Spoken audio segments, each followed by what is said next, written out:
పాలమూరు జిల్లా వ్యవసాయానికి అనువైన ప్రాంతం. ఇక్కడ ఉత్పత్తి చేసిన విత్తనాలు దేశంలోని వివిధ రాష్ట్రాలకు సరఫరా అవుతాయి. ఇందులో ప్రధానమైన సీడ్ పత్తి. సీడ్ ఆర్గనైజర్లు ఇచ్చే విత్తనాలతో సాగించే సీడ్ క్రాప్ రైతులకు శాపంగా మారుతోంది. సీడ్ కాటన్ పేరుతో సాగే దందా చేసే ఆర్గనైజర్లు కోట్లకు పడగలెత్తుతుంటే పండించిన రైతులు మాత్రం అప్పుల ఊబిలో కూరుకుపోతున్నారు. గద్వాల జిల్లాలో సాగే సీడ్ పత్తి దందాపై బిగ్ టీవీ స్పెషల్ రిపోర్ట్.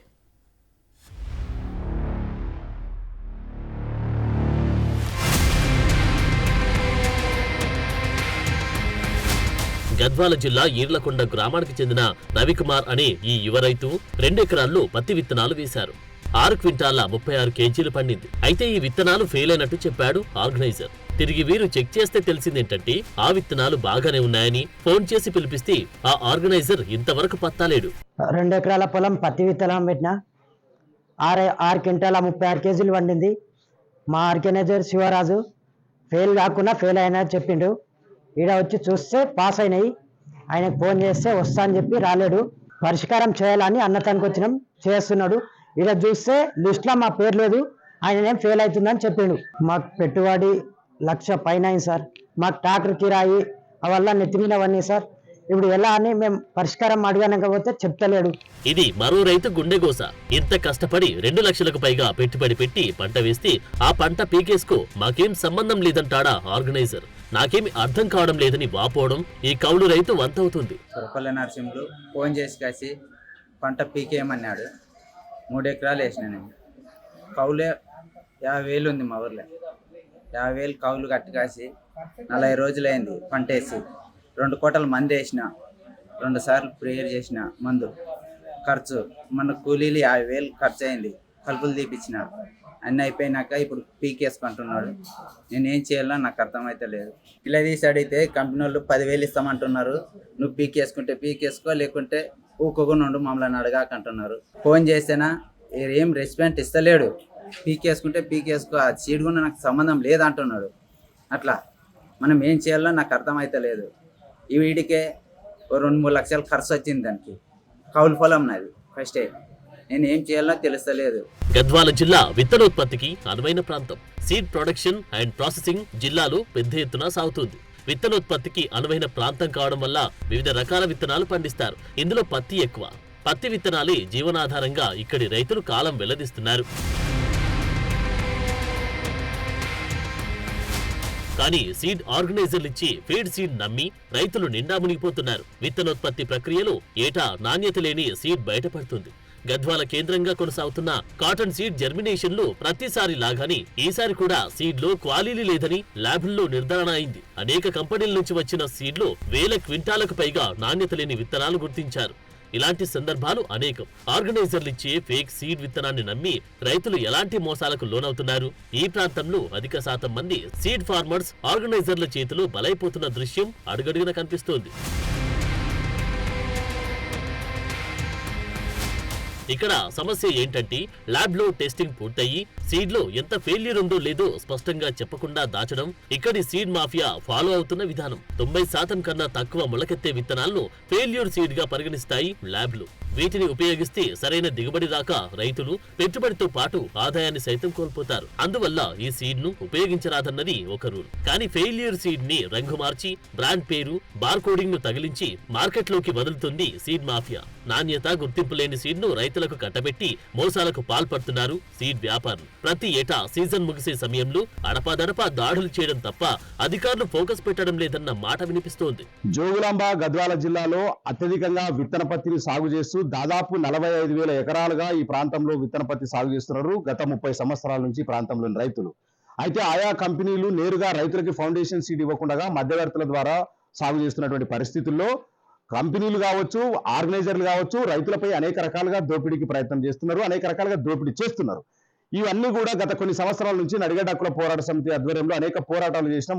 మొన్న కూడా హైదరాబాద్ నుంచి వచ్చినటువంటి రైతు కమిషన్ ఎదుట కూడా రైతులు ఏ రకంగా మోసపోతున్నారో కూడా ఫెయిల్ కాకుండా ఫెయిల్ అని చెప్పడము, అనేక రకాలుగా మోసం చేస్తున్నటువంటి అన్ని పరిస్థితులను ధరల విషయంలో కావచ్చు, కంపెనీలు ఇచ్చే వాస్తవ ప్రయోజనాలు ఇవ్వకుండా ఒకవైపు ఆర్గనైజర్లు మోసం చేస్తున్నటువంటి పరిస్థితుల్లో కొత్తగా కూడా ఈ సంవత్సరం ఏం చేస్తున్నాయంటే ఆయా కంపెనీలు కొన్ని ఏం చేస్తున్నాయంటే మేము ఇంతే తీసుకుంటాం, పర్ ఎకరాకి 2 క్వింటాలు మాత్రమే తీసుకుంటాము అని చెప్పేసి ఆల్రెడీగా విత్తన పత్తిని సాగు చేస్తున్నటువంటి రైతులకి ఫోన్లు చేసి మీరు ఏదైతే విత్తన పత్తి నెల అయింది ఇప్పటికే ఎకరాకి ₹1,00,000 దాకా పెట్టుబడి పెట్టుకున్నారు. దున్నడానికి ఓన్లీ ట్రాక్టర్ దున్నడానికి ఒక 10,000 అవుతాయి. ఆ కౌలు 40,000 ఉంది ఎకరా. ఈ రకంగా కౌలు తీసుకున్న రైతులు కానీ అనేక రకాల ఇబ్బందులు పడుతున్నారు. ఎందుకోసం అంటే దీనికి సీలింగ్ విధిస్తున్నారు. మేము ఎకరాకి కేవలము 2 క్వింటాలు మాత్రమే తీసుకుంటాము, 2 క్వింటాలు తీసుకుంటాం, లేదు ఎక్కువ పండిస్తే మాకు సంబంధం లేదు, లేకపోతే ఇప్పుడే మీరు పీకేసేయండి, పీకేస్తే ఎకరాకి 7,500 నుంచి 10,000 దాకా ఇస్తున్నామని చెప్పేసి ఆయా కంపెనీలు మధ్యవర్తుల ద్వారా రైతులకు ఫోన్ చేపించి బెదిరిస్తుంటే జోగులాంబ గద్వాల జిల్లాలో ఆయా రైతులు లబోదిబోమని మొత్తుకుంటున్నటువంటి పరిస్థితి. ఉమ్మడి పాలమూరు జిల్లాలో 13 లక్షల ఎకరాల్లో పంటలు సాగవుతాయి. జోగులాంబ గద్వాల జిల్లాలో 3.5 లక్షల ఎకరాల్లో పంట సాగవుతుంది. ఇక వానాకాలంలో 3 లక్షల ఎకరాల్లో సాగు చేస్తారు. వీటిలో ఎక్కువగా పండించేది పత్తి, కంది, వరి. వీటిలో అధిక మొత్తంలో పండించేది పత్తి. ఈ సీడ్ వ్యాపారుల టార్గెట్ మొత్తం ఈ కాటన్ క్రాప్ మీదే ఉంటుంది. సీడ్ షేర్లో కాటన్ రోల్ ఎక్కువ.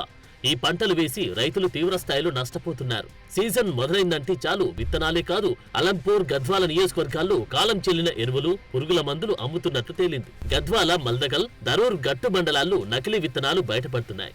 ఏటా వరుస కేసులు నమోదవుతున్నా పీడీ యాక్టులు ఇప్పటికీ నమోదు కావడం లేదు.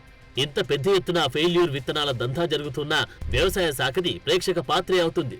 అక్రమ దందా సాగించే సీడ్ ఆర్గనైజర్లు, సబ్ ఆర్గనైజర్లపై ఒక నియంత్రణ అంటూ ఉండడం లేదు. నకిలీ సీడ్స్ గుర్తించిన కేసు నమోదైనా ఆ కంపెనీ పేరు ఎత్తాలంటేనే భయపడిపోతుంటారు. ఎందుకో అర్థం కాదు. అయ్యో మేము సాగు చేసినాం, నెల కష్టపడి పంట పండించినాం, మోకాల వరకు చెట్లు పెరిగినాయి, మేము మందులు పెట్టినాము, కౌలు కేసుకున్నాము, మరి మందులు చల్లినాము, దున్నడానికే 10-15 వేల దాకా పైసలు అయినవి, దాదాపు ఇప్పటికి దగ్గర ₹1,00,000 పెట్టుబడి అయిన నేపథ్యంలో కేవలం ఎకరానికి 10,000 ఇస్తాము, మొత్తం మీరు ఆ చెట్లను బీకేసేయండి, లేకపోతే ఎకరానికి 2 క్వింటాలు మాత్రమే తీసుకుంటామని ఎందుకు ఇస్తున్నట్లు ఈ రోజు కంపెనీలు అర్థం కాలేని పరిస్థితి. నిజంగా మీకు విత్తన పత్తి డిమాండ్ అంతగా లేకపోతే మీకు ఎంత కావాల్సి వస్తే అంతనే ఇవ్వండి. 1000 ఎకరాలకు ఇచ్చే బదులు 500 ఎకరాలకు ఇవ్వండి. నిజంగా మీ దగ్గర విత్తనాలు ఎక్కువగా ఉంటే మార్కెట్లో సేల్ అవ్వలేకపోతే క్రాప్ హాలిడే ప్రకటించండి. అలా కాకుండా విత్తనాలు ఇచ్చిన తర్వాత లేదు పీకేసేయండి అని చెప్పడం ఎంతవరకు సబబని ఈ రోజు కంపెనీలు ప్రశ్నిస్తా ఉన్నాం.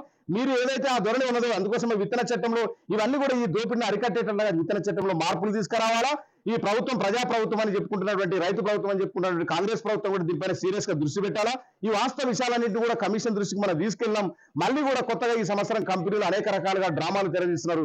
ఇప్పటికే రైతులు చాలా మంది కూడా ఫోన్లు చేసి ఆర్గనైజర్లు బెదిరిస్తున్నారు, ఇది పీకేసేయండి అని, లేకపోతే ఎకరాకి 2 క్వింటాలే తీసుకుంటామని చెప్పడం అనేది చాలా ఎందుకోసం అంటే అవసరమైతే రైతులు ఎంకరేజ్ చేయాలి. ఎంత దిగుబడి పండిస్తే అంత మంచిది. నీకు నిజంగా ఎక్కువ అయినట్లయితే మేము ఒకటే అడుగుతున్నాం, ఎన్ని ఎకరాలు ఎన్ని ఇస్తున్నావు అన్ని తగ్గించుకో, సగం తగ్గించుకో.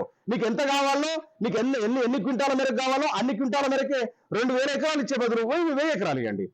లేదు నీకు అవసరం లేదన్నప్పుడు క్రాప్ హాలిడే ప్రకటించండి.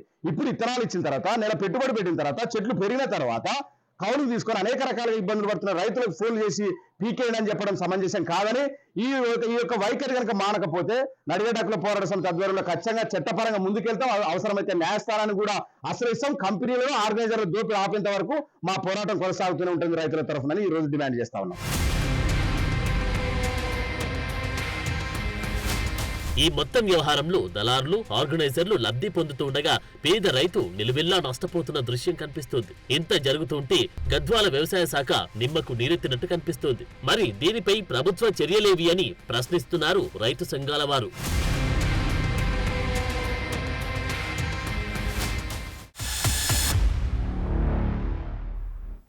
రైతు పంట మాత్రమే కాదు, పొలం కూడా లాగేసుకునే దంతా నడుస్తోంది. దీనంతటికీ కారణమేంటి? రైతు ప్రభుత్వం పాలనలో ఒక ప్రాంత రైతాంగం ఇంతగా నష్టపోతుంటే అధికారులు ఏం చేస్తున్నట్టు? వీరు ఎవరికి కొమ్ము కాస్తున్నారు? ఈ ఆర్గనైజర్ వ్యవస్థ నుంచి రైతును కాపాడాలంటే ఏం చేయాలి? ఇప్పుడు చూద్దాం.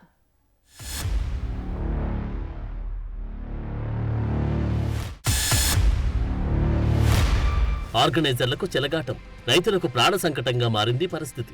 ఇక్కడ విత్తనాలను పండించి ఆ సీడ్ ద్వారా పంట పండించి రైతులకిస్తారు. బేసిక్ గా ఆర్గనైజర్ డ్యూటీ ఇదే. అయితే ఇక్కడ లాభపడేవారు కొందరైతే నష్టపోయేది మాత్రం చాలా మంది. గద్వాల జిల్లాలో ఏటా 30,000 ఎకరాల్లో పత్తి విత్తన సాగు జరుగుతుంది. దేశంలో ఎక్కువగా ఈ ప్రాంతంలోనే పత్తి విత్తన సాగు జరుగుతుంది. సీడ్ బౌల్ గా పేరున్న ఈ ప్రాంత పత్తి రైతులు ప్రస్తుతం తీవ్ర నిరాశ నిస్పృహలకు లోనవుతున్నారు.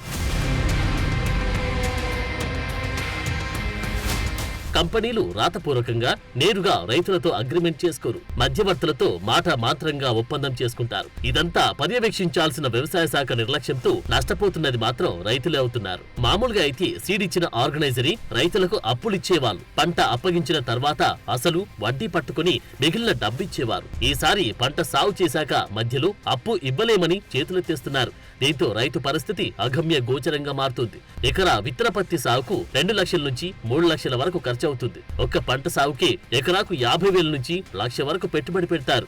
కొందరు ఆర్గనైజర్లు రైతులకు ఇచ్చిన పత్తి విత్తన ప్యాకెట్లపై కంపెనీకి సంబంధించిన పేర్లు, బార్ కోడ్లు కనిపించవు. వారిచ్చిన విత్తనాలనే వేస్తున్నారు రైతులు. అయితే ఈ విత్తనాలు ఎలా ఫెయిల్ అవుతున్నాయో అర్థం కాని దుస్థితి కనిపిస్తోంది. గద్వాల సీడ్ మాఫియా 3 పువ్వులు 6 కాయలుగా విస్తరిస్తోంది. నియంత్రించాల్సిన ప్రభుత్వ అధికారుల కనుసన్నల్లోని ఇదంతా జరుగుతున్నట్టు తెలుస్తోంది. రాష్ట్రంలో ఎక్కడా నకిలీ విత్తనాలు పట్టుబడ్డా దాని మూలాలు గద్వాల జిల్లాలోనే తేలుతున్నాయి. వర్షాకాలంలో వందలాది మంది సీడ్ ఆర్గనైజర్లు, వేలాది మంది సబ్ ఆర్గనైజర్లు ఇతర జిల్లాలతో పాటు రాష్ట్రాలకు సైతం విత్తనాలు సరఫరా చేసి కోట్లు సంపాదిస్తున్నారు. గద్వాలకు సీడ్ అనేది ఒక ఆయువు పట్టు ఉండే, దాన్ని కూడా నాశనం చేసిండు, సంపాదించుకున్నారు. వాళ్ళకి సీడ్ వ్యాపారంతో నక్కర్లేదు. ఓరోరు 1000 కోట్లు, 800, 1500 కోట్ల ఆస్తులు ఉన్నాయి. వాళ్ళకి ఏం పని ఉంది సీడ్? ఇప్పుడు వేసిన రైతులు స్కెల్టన్లు అయి ఉన్నారు. పొలాలు అమ్ముకొని 7,000, 8,000 ఎకరాలు వాళ్ళ పాలయ్యండి. ఇదైతే నేను ఏకీభవిస్తా, ఎవరు చెప్పినా ఇదైతే పచ్చి నిజం. లైసెన్స్ లేని వడ్డీ వ్యాపారం చేసేది కూడా పచ్చి నిజం. వ్యవస్థ అనేది గబ్బు పట్టింది. వ్యాపారం అనేది ఒక ఖచ్చితమైన ఒక పద్ధతి లేని వ్యాపారాలు అయిపోయింది. డబ్బు అనేది కొందరు వ్యక్తులతోనే చేరింది, అందరితో లేదు. జిన్నింగ్ మిల్లు, ప్రాసెసింగ్ యూనిట్లు, సీడ్ షాపులే కేంద్రంగా ఎక్స్పైరీ విత్తనాలు, నాసిరకం విత్తనాలు, డూప్లికేట్ ప్యాకింగ్ గల విత్తనాలు, అనుమతులు లేని విత్తనాలు లభ్యమవుతున్నాయి. నవంబర్ నుంచి జూన్ వరకు సాగే ఈ వ్యాపారంలో టన్నుల కొద్దీ విత్తన వ్యాపారం సాగుతుంది. ఈ అక్రమ వ్యాపారానికి ఇటు అధికారులే కాదు, అటు ప్రజాప్రతినిధులు సైతం కొమ్ము కాస్తున్నట్టు తెలుస్తోంది. దీంతో వీరి దందాకు అడ్డు అదుపు లేకుండా పోతుంది. బడా వ్యాపారాలను వదిలేసి అధికారులు చిరు వ్యాపారులపై ప్రతాపం చూపిస్తారు. విత్తన చట్టాన్ని ఉల్లంఘించి కల్తీ విత్తనాలు అమ్మి సొమ్ము చేసుకుంటున్న బడా సీడ్ వ్యాపారుల జోలికి ఎవరు పోవడం లేదు. కొందరిపై నామమాత్రపు కేసులు పెట్టి వదిలేస్తారు. దీన్ని బట్టి ఇక్కడ సీడ్ మాఫియా జోరు ఏ స్థాయిలో ఉందో అర్థం చేసుకోవచ్చు. నకిలీ విత్తనాలు గ్రామ గ్రామాలకు విస్తరించాయి. అడపాదడప టాస్క్ ఫోర్స్ దాడులు జరుగుతూ ఉన్న బడా వ్యాపారులపై ఎంత మాత్రం కేసులు నమోదు కావడం లేదు. ఇప్పటి వరకు ఎన్నిసార్లు పట్టుబడ్డా కంపెనీలపై కనీసం చర్యలు తీసుకోవడం లేదు. రాజకీయ పలుకుబడితో నకిలీ విత్తన దందా చేస్తున్న వీరి వైపు చూడాలంటేనే హడలెత్తిపోతున్నారు అధికారులు. రైతు ఎప్పుడు తన పంట నాశనం కావాలని కోరుకోడు. కానీ దిగుబడి లేక పంట తగలబెట్టుకుంటున్న ఘటనలు అనేకం. ఏ విషయం బయటపడకుండా జాగ్రత్తలు పడుతుంటారు ఆర్గనైజర్లు. విత్తనాలు ఎందుకు ఫెయిల్ అవుతున్నాయి, ఎందుకు కారణమెవరు, ఏ విషయంలో తగిన న్యాయం జరగాలని వాపోతున్నారు రైతన్నలు. అయితే ఈ విత్తన మాఫియా రైతులపై బెదిరింపులకు పాల్పడుతున్నట్లు కనిపిస్తోంది. ఒకవేళ వినకుంటే కేసులు పెట్టి వేధిస్తున్నారు. తమ దగ్గర పొలాలను అప్పు కింద రాయించుకుని రైతులను వేధింపులకు లోన్ చేస్తున్నట్టు తెలుస్తోంది. 8,15,000 రూపాయలు అప్పు అన్నారు మీరు అనుకాసి 7 ఎకరాల 10 గుంటలు ఐకంప్రెషల్ చెప్పుకున్నారు సార్. ఆ డబ్బులు తిరిగి పంట పండించలేక డబ్బులు మిగతా ఉన్న డబ్బులు పొలం 2 ఎకరాల 5 గుంటలు అమ్మేసినాం సార్. అమ్మి ఆ డబ్బులు కట్టడానికి పోయినాం. అయితే వాడు తీసుకోలేదు సార్. గొల్లన్మన్న అన్న వ్యక్తి అయితే డాక్టర్ వెంకటేష్ అన్న మంచి మాకు అడ్డుబుట్ట సార్.